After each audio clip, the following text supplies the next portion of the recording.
in this life. And I hope you're getting me so well. I'm so sorry for the interruption that happened when we were having our live session with Dinasi Lawrence. But I promise that we shall link again with him so that he could continue sharing with us the final stages and the final story of how their lives as young couples has been and how it is going on. Today, I want to share with you something that is inspired by what we're about to celebrate in the coming Sundays. That is Vocations Sunday, that is coming in 3 days' time. And what does this inspire in me? It inspires me to share with you some little bit of my story, how it all began. Everyone has his own story. You have your story, I have my story, and everyone will have his own story. Sometimes when people will have stories that are because that are yours. But today I want to share with you how mine all started. I have been telling people that I come from, I'm blessed to be born in a Catholic family, something that I'm so proud of. I thank God for having such parents and for being brought up in a Catholic family. Upon being born, being the last born in my family, I received almost all the love from every member of the family being the last born, especially more from my parents and more from my mother. See, the last born is always the mother's favorite. Sometimes it could be like that. I don't know if you also experienced that, but that was me. But being a last born also comes a lot of challenges in that sometimes everyone has power over you. Everyone can work on you. Like if you do any mistake, you will be punished. Everyone can punish you. And then being a last born, you're also so much close to the parents, in that you can share with the parents anything. There's no secret or there's nothing that will happen in the home, and you will keep it to yourself. You always feel free to share it out with the parents, so to report, like you are a small reporter in the home. But those are some of the challenges that when you do that, it comes with consequences. The time will come when you'll have to be punished for whatever you have done or whatever you are doing. But this I want to share with you that growing up, I was baptized, I think, when I was 2 months old, and I was given a name by my parents from home. But when they reached the church, the priest who was the one to baptize, the minister said, "We are not going to baptize this child with the name that you have brought. So you have to choose another name." And being a priest, the parents were a bit shaky. The parents were a bit afraid to give any other name because the one that given was really rejected. They were confused because it had taken the turn from my own baptism. And so when the priest told them that that is not a Christian name, that is not a saint name, so they will never use it to baptize me, they had to choose another one. But instead of choosing, they said, "Maybe Father, you could give the child a name." And the priest said, "I will give him my name. From today, he will be called Michael, and I baptize him. Michael, I baptize you in the name of the Father, the Son, and the Holy Spirit." That is how I was baptized. And what is more interesting is that the person who baptized me, the person who gave me the name, is a priest. And what is even more special is that he has become a bishop. He's now 2 years a bishop. Something that is I have to really appreciate, and I'm happy for him. So time went on. We used to worship in our outstation. And worshiping in this outstation, it makes you not to have so much of experience of a priest. Like you don't know who priests are much of the time because they only come in the sessions once, maybe in 2 months, or even once in 3 months. Being that our parish is a very large parish, it was a very large parish, I think, and covering a very large environment and kilometers. So the priest, it was hardly hard of a priest to come more frequently to the parish, to the outstation. And this meant that the priest would only come to the outstations when there was a burial or when there was a celebration in the weekdays. But Sundays, it was very hard to see the priest. But once in a while, we used to go to the parish at least to go and attend Mass in the parish. And I think when I was growing up, like in those still early stages of my growing up, one day while we were in the parish, I saw the priest and his vestments, and I saw the small children who were serving with him, and I saw the seminarians, and I was so much curious to know about who these people are. And I asked my parents, "Who are these people?" But they were not so much quick to answer me. I don't know if they answered me, but I didn't catch it well. But things went on like that. We went back home. The next time, it was this time for pastoral work where seminarians are sent to the parish and they come to visit the Christians' home. And it happened that two of them came to visit our small Christian community. And those days when they used to come to visit the Christian community, they come vested in their black castles. I was so much interested in these guys and I saw them like, wow, this could be something so beautiful. I loved it. And I said, maybe one day I'd wish to be like these guys. But I was still a very young boy, a very young child. They took nice breakfast at home because it was our home where they began the journey. Like they took breakfast from home, then they started walking to the Christian's home. And I was so much interested in these guys, saying, I want to be like them. And it kept ringing inside me that I want to be like these guys. So my eagerness to go to the parish was even increasing more and more. The day went on, and Sunday came. We went to our parish where we used to go and pray there at our station. And at this station, the next person I was seeing was again the catechist. I was not so happy seeing the catechist because the people I'd wished to see was either those same leaders I'd seen, the priest, or the young children who were serving around the priest. My mother assured me that the coming Sunday, the priest would be coming there, so let us go to the church and wait. So I said that this would be a very great opportunity. I was at home but waiting for Sunday. When Sunday came, we went to the station and the priest came just as my mother had assured me. When the priest came, he came driving his double cabin. That was the first priest I saw, driving his double cabin. Now at least I could start reasoning a bit. And I know the priest up to date is still serving a faithful priest in our Catholic diocese back then.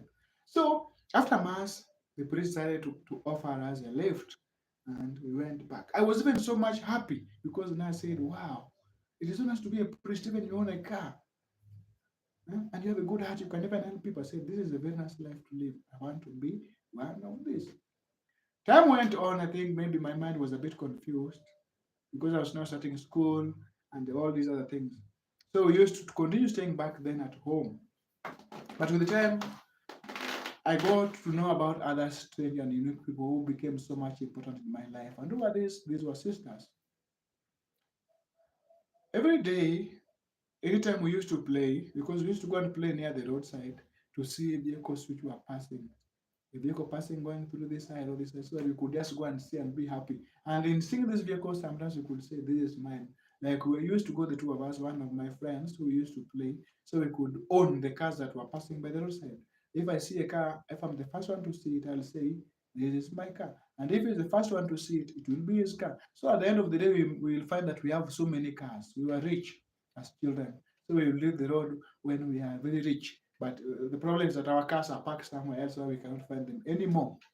So, but there were these people who saw us counting these cars and they stopped. These were two sisters. They were driving a Nissan.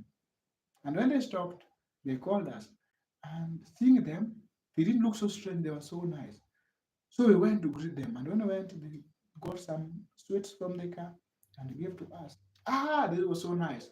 And what was even making it so nice is that this was my car. I was the first one who had seen it. So we got a biscuit and some sweets from my car from sisters. This motivated us to almost every day. We had to be at the road even for a few minutes. And let me tell you, we used to benefit from this because most of the time, whenever the sisters passed, they could give us something. It went to an extent when we said now we want to be moving around in these our imaginary cars. So we used to say that let us pretend that we are walking on the road going to the direction of the car so that when the car comes, they give us a short lift, then we'll walk coming back to the place where we had been picked from.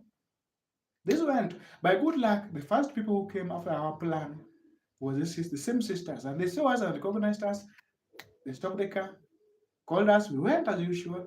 They gave us some sweets and some biscuits, and we told them, sisters, we are going somewhere up. Would you please give us a lift? And they said, it is okay, sit. And they gave us a lift to that place. And from then, I changed my mind. I said, I don't want to be a priest again. I don't want to be a seminarian again. I want to be a sister. And this was what was in my mind. The next time we were back to the road. And this time we were not just in the road, but we were there grazing some sheep. As we were doing our normal activities, counting the vehicles and owning them, so By bad luck, it was a priest. Or by good luck or bad luck, it was a priest car was which was coming. And when it came, we were waving and counting this guy and very happy, dancing and singing. But we forgot that our sheep, the ones that we were grazing, were on the road. And the priest came out and called us, come here. We knew that this is our priest and he's a good man, so we went. Very eager, like so happy to go and get him. When we reached, he worked on us a bit, told us, how can you be grazing on the road and we're not careful about the road users? It's not good. And they worked on us. We left there when we were so much disappointed and we were so much crying. And I said, this woman made me now say that I don't want to be a priest anymore. I want to be a sister because sisters were so good to us. This priest became like, after working on us, after caring us, I felt like this was not a good person anymore. So I said, I want to be a sister. And this thing went on and on. Anytime when in school, sometimes when I was asked, what do you want to become? I would say, I want to become a sister. And whenever I was asked, I could tell them that I want to become a sister because they have good hearts. They are so good, they're so loving, so friendly. I want to be like them when I grow up. And our teachers didn't correct me. They were just so happy. They just laughed. I think they just laughed at me and left the thing is so easy like that. And I also thought that maybe now being a sister was not something bad because no one told me that it is not for men to be sisters. Time went on. We went to the parish once again. As a child, I was so curious. This time we were the priest, it was a new priest who had been brought to the parish, but the children who were serving were still with him. So I said, these young children, they are my age. It means that I can also do what they are doing. But I didn't know how to reach them. So we left the church and came back home. When I reached home, I asked my mom once again, who were those children who were in the church? As a parent, you always must be ready with answers to all questions because as a child, we have very many questions that we want to ask. As a parent, you have to get equipped with so many answers ready at your fingertips to give an answer to that. So my mother told me that the children that you saw in mass are not ordinary children. I was even shocked. I said, wow, okay. And I listened very attentively about who these children are because they're not ordinary children. They're not like me. It means that I'm out of this bracket. I can't be like them again. So I asked my mother, who are they then? Told me these are angels who come to assist the priest during Mass. I said, all right. So this church is great. We have the angels who come to assist the priest during Mass. Then I asked, what about the catechist? Why is it that those angels don't come to assist the catechist in our station? They told me that Mass is more important than a service that is led by a catechist. And I said, I don't want to go for any service again. I'll be going for Mass in the parish. The parish was long, it was a long distance. That is why we opted to be going to the station. But since I was told that the Mass is great, and that is why the angels come to assist the priest in offering the prayers, in praying for the people, in blessing and offering the sacrifices to God, let me go to the parish. And from then I loved going so much to the parish. I could even sneak sometimes to go for Mass in the parish. But then the curiosity that was in me was just to know who are these angels and how do they arrive so that we could join together in Mass? And when do they leave to go back to heaven to take our prayers along with them? So, for the few Sundays, I was a bit afraid. Being raised in a family where the parents are strict, there are some things that you can't just do. One, you can't just move anywhere or enter any other room apart from the one where people are. It meant that I could not access the sacristy. I had just to watch, see them in Mass. After Mass, they could enter to the sacristy, and I will never see them again. But one day, one of the Sundays, some curiosity caught me and I said, I want to go and see where do they used to go to heaven. So immediately after Mass, I ran very fast to the door of the sacristy. But when I reached, it was late. I did not see where they had disappeared to because I could not meet anyone with those vestments again. So I said, every day I'm late, I can't see them. So I said, one day I will come to Mass, but I will not stay inside the church. I'll be waiting for them to see them go to heaven. So I was very ready to see them how they are going to fly, going with our prayers along to heaven. I came back to the door of the sacristy, and after Mass, I saw that they were not angels. That is the first time that I realized that these are not angels because I saw them removing the clothes. Because me, what I was always having in my mind is that I could see them getting out with those clothes. But this time I saw them removing the vestments, putting aside, and walking. And this made me follow one until the place where they went. And I saw all of them, they were there. So I said, my mom had lied to me. These are not angels, these are people like me. So I went back home and told my mom that, you told me that those are angels who are assisting the priest in Mass. Then she said, yes, of course, they're angels. They're the ones who come down to assist the priest during Mass. I said, okay, but today I saw them. I told mom, today I saw them moving around. It seems they're not angels anymore. I saw them removing the clothes and just moving around the church and even to their house. And there are very many. I saw them, all of them, the ones I've been seeing in Mass, I saw them there. But my mother was still trying to defend herself. So I said, no, let me go to my dad. I went and asked my dad, who are those children who serve in Mass? My dad told me, those are altar servers. I told her, but mom told me that they are angels. Told me, no, they are altar servers. Just take it from me, they are altar servers. I told her that I want to be like them. What can I do to be like them? My father, being a teacher, was teaching one of their leaders, who was secretary to their altar servers. So he told me, I will connect you to one, but only if you promise to be a good boy. I said, yes, I'll be a good boy. And from then I had to be a very good boy, by the way. Anything strange or anything that could make me to be punished, I really try to avoid it by all means. So that is how I managed to find my way to joining the altar service. My father connected me with that guy, and I managed to join them as I started serving. And in that same year that I joined them, I was confirmed. And the bishop who confirmed me was Bishop Colin Davis, who was a male missionary. May he rest in peace. And why I'm mentioning some of these names is that because they are very important in this my story. So life went on that way. I wasn't a server serving in that place. While on the weekdays I used to go back to school and continue with school. But my main hope was still I wanted to be a sister, not a priest. Because still I felt like the sisters were having a very tender heart, a very caring heart. Our priest was a very hard one. Don't mess up. And even as Masaba, once in a while, we were whipped for the mistakes that we did. He never tolerated any mistake that we were doing.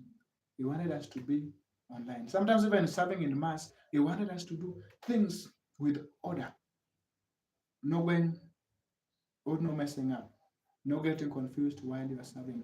Liturgy is liturgy. No practice in liturgy. You have to go there when you're perfect.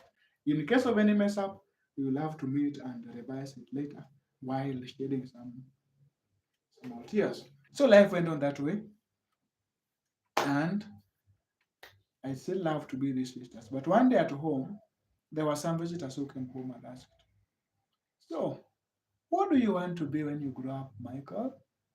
And I said, I want to be a sister. And they laughed and told me, no, you can't be a sister because you are a man. Men become priests, ladies become sisters. So this was the first time that I was realizing that I can never be a sister. But I was still motivated with how they were really loving us, the heart that they had. Because anytime I met the sisters, let me tell you, it was a joyful moment because we were never left to be the same. So from then I had to struggle with and battle with the reality that I can never become a sister, so I had to become a priest. So I started now putting it to be like psychologically in my head that this is what has become of me. I can't become a sister anymore. So life went on that way. We used to go to school, we come back. Being in a day school, once in a while in the morning, there was this guy who had confirmed me.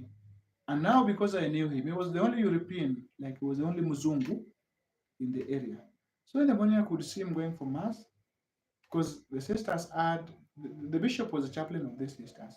So being a chaplain of these sisters, he used to stay with them.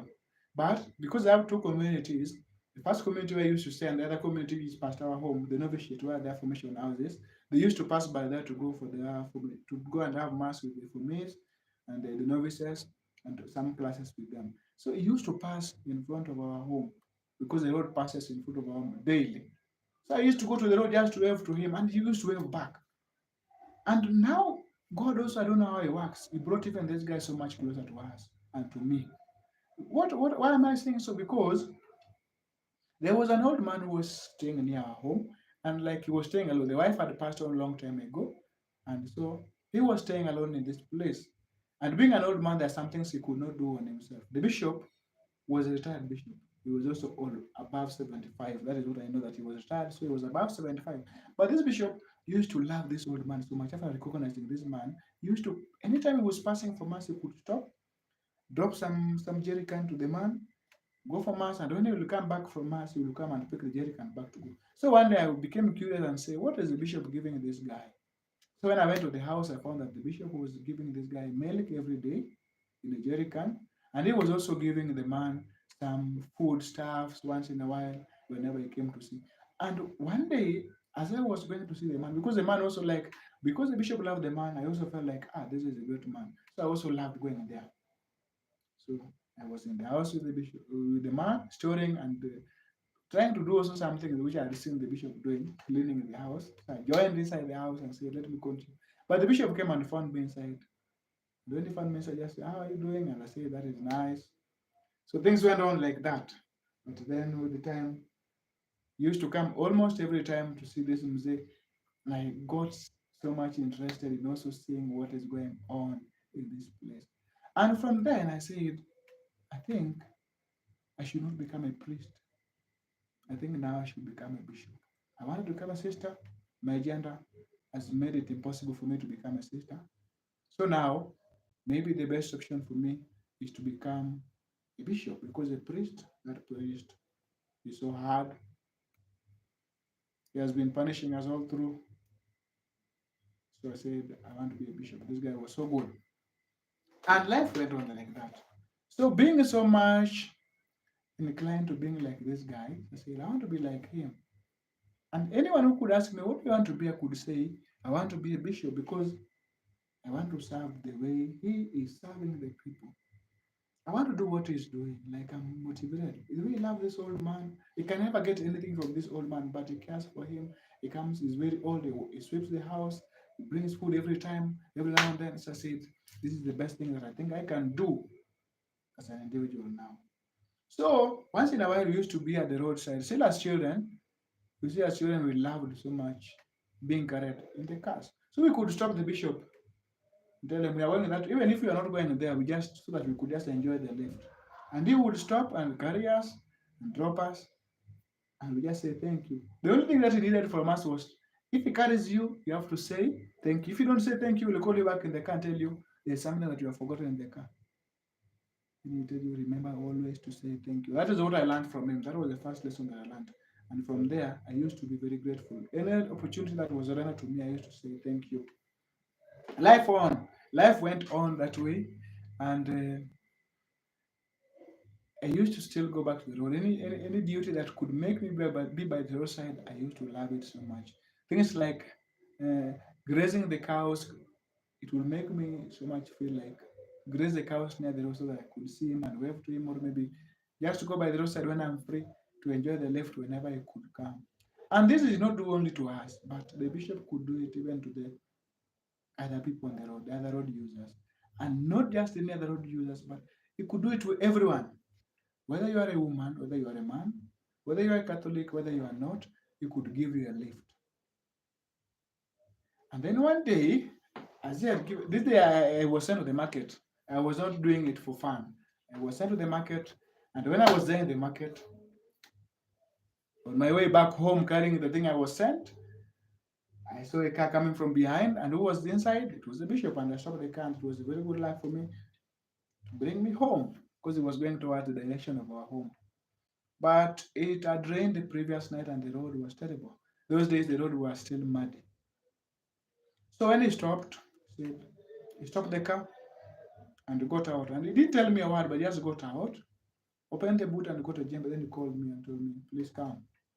So I said, what is the old man? What is his plan? What is his mission? With a gem and a spade, why are you on the road? Then he started digging and repairing the road. I said, wow. This old man can do this. He's a bishop, a higher position than a priest, but he's doing such a job. And the motorists have been passing here, no one has been stopping doing anything, but he was trying to repair the road himself. I came out of the car, took a spade. As he was digging, I was also trying to feel what I could. And when we were done, he told me, "Thank you so much, we have done something today." And I say, "Wow, thanks be to God. This has been so nice. This is a nice day." And that is how the day ended. And this motivated me even more and said, I say to myself, I am going to be a bishop, not, not a priest. Time went on, I left, reached home motivated and still dreaming of being this bishop. By then, I had not known whether this bishop was a diocesan, whether he was retired, whether he was a missionary, and what he was doing. The only thing I knew that he was a bishop, a chaplain of the sisters, and a muzungu. Sometimes, once in a while, when I was in the parish as altar server, we could see him going for exercise with his walking stick, going around the field, doing some exercise, and say, "Yeah, this is my guy." In my heart, I could say, "That is my guy. That is the one who motivates me. That is the guy I want to be like." And I loved him so much. So, what I was sharing was my vocation journey. And for today, I will stop there, but I know that we will continue with it tomorrow from where I've left, just in preparation for the vocations Sunday that is coming up. What I want to leave you with is that let us continue praying for our priests. Let us continue praying for vocations to different kinds of life. With our prayer, the world will get more people to serve the Lord in different fields. As married people, as parents, as priests, as sisters, and as good people in the service of the Lord. So thank you so much for being part of this live. Tomorrow we will continue from where we have stopped. For now, the vocation journey went on until it has reached where we are today. Thank you so much. Stay tuned and know that Bro Mikael is always with you, praying for you, praying with you, and journeying with you in this journey. In case you have anything that wish us to share, in case you have any questions, I will always be so ready to answer to the questions. And I will take this opportunity also to thank some few people who have joined this live, especially Father Austin, who gave a comment and was following this live. So thank you so much. A blessed night, and I'm wishing you all the best in all that you do. You are in my prayers. Pray for me too. May God bless you.